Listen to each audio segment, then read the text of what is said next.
ସବୁଠୁ ବଡ଼ ଯାତ୍ରା ପବିତ୍ର ରଥଯାତ୍ରା ଜଗନ୍ନାଥ ମହାପ୍ରଭୁ ଆଜି ଭାଇ ଓ ଭଉଣୀଙ୍କୁ ସାଙ୍ଗରେ ଧରି ମନ୍ଦିରକୁ ବାହାରକୁ ଆସିଥାନ୍ତି। ଆଜି ପବିତ୍ର ଦିନରେ ନିଜକୁ ବହୁତ ଗର୍ବ ଅନୁଭବ କରୁଛି ଯେ ମୁଁ ଆଜି ଏ ରଥଯାତ୍ରାର ରାଜା ହିସାବରେ ଛେରା ପହଁରା କରିଛି। ମହାପ୍ରଭୁଙ୍କ ଆଗରେ ପ୍ରାର୍ଥନା କରିବି ଯେ ମହାପ୍ରଭୁ ମୋ ବରିର ସମସ୍ତ ଜନସାଧାରଣଙ୍କର ଦୀର୍ଘାୟୁ କାମନା କରୁଛି। ସେମାନଙ୍କର ନିରୋଗୀ ରୁହନ୍ତୁ, ବରିର ପ୍ରଗତି ଆହୁରି ଜୋରସୋର ହଉ, ସମସ୍ତଙ୍କର ସମୃଦ୍ଧି କାମନା କରୁଛି।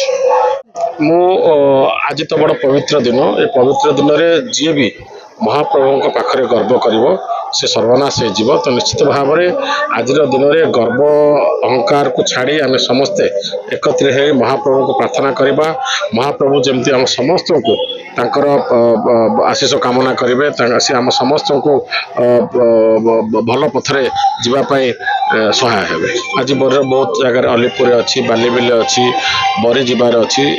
ଯୋଉଠି ଯାଇ ହେବ ତ ସମସ୍ତ ଜାଗାକୁ ଯାଇକି ମହାପ୍ରଭୁଙ୍କୁ ଦର୍ଶନ କରିବା ପାଇଁ ଚେଷ୍ଟା କରିବି। ନୀଳାଚଳ ନିବାସାୟ ନିତ୍ୟାୟ ପରମାତ୍ମନେ ବଳଭଦ୍ର ସୁଭଦ୍ରାଭ୍ୟା ଜଗନ୍ନାଥାୟ ତେ ନମଃ। ସେ ନୀଳଶୈଳାଧିପତି ପ୍ରଭୁ ଜଗନ୍ନାଥଙ୍କ ଇଚ୍ଛାରେ, ସେ ଇଚ୍ଛାମୟଙ୍କ ଇଚ୍ଛାରେ ଏ ରଥଯାତ୍ରା ଅନୁଷ୍ଠିତ ହେଉଛି। କାରଣ ବାସ୍ତବରେ ଗୋଟେ କଥା ଅଛି, ମଣିଷ କିଛି ନିମିତ୍ତ ମାତ୍ର, ସବୁ ତୁମରି ଇଚ୍ଛାରେ ହୁଏ, ମୁଁ କିଛି ନୁହେଁ। ପ୍ରଭୁଙ୍କ ଇଚ୍ଛା ବିନା ଗଛର ପତ୍ରଟିଏ ବି ହଲି ପାରିବନି। ଯାହା ହେଉଛି ପ୍ରଭୁଙ୍କ ଇଚ୍ଛାରେ ହେଉଛି। ଏଠି ଗୋଟେ ଭାଗବତ ସପ୍ତାହର ଆଜି ବିଶାଳ ମନ୍ଦିର ହେଇଛି ଏବଂ ବିଶାଳ ପରିସର ସହିତ ରଥଯାତ୍ରା 3-4 ବର୍ଷ ଧରି ଅନୁଷ୍ଠିତ ହେବା କମ୍ ଗୌରବର କଥା ନୁହଁ। ସବୁ ତାଙ୍କ ଅନୁକମ୍ପା ଅହେତୁକ କୃପାରୁ ହେଇଛି।